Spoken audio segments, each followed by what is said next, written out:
आता काल रात्री खूप मोठा अवकाळी पाऊस आणि तसंच वारा, आधी वारा सुटला होता आणि त्याच्यानंतर पाऊस आला होता. त्याच्यामुळे तर थोडंफार सगळं काही त्या पावसाच्या पाण्यामध्ये खाली वाहून गेलं होतं. पण असं काय हाल झाला होता पायऱ्याचा आणि मग स्लॅबवरती. आणि एवढी धूळ आली होती, आधी ती धूळ पावसामुळे चिकटून बसली होती जाग्यालाच आणि दुसऱ्या दिवशी वाळल्यामुळं मग ते वेगळंच दिसत होतं आणि खूपच रखरख वाटत होतं. आणि अशंही भरपूर दिवस झाले झाडूनही घेतलं नव्हतं. चला म्हणलं झाडून घ्या. आणि वातावरण बघा इथं किती मस्त झाले, कारण रात्री पाऊस पडला होता त्याच्यामुळे थोडंसं थंड वातावरण होतं.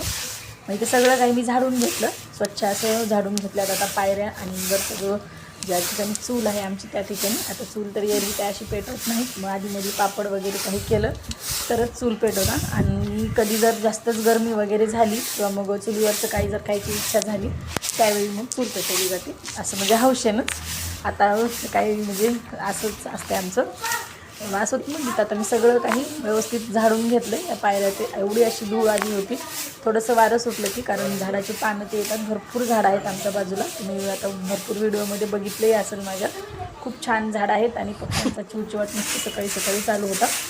तर मग सगळं झाडणं झाल्याच्यानंतर खरंच आपल्याला किती छान वाटतं आणि सगळं काही क्लीन केलं की मग एक वेगळंच समाधान असते आपल्या गृहिणींना.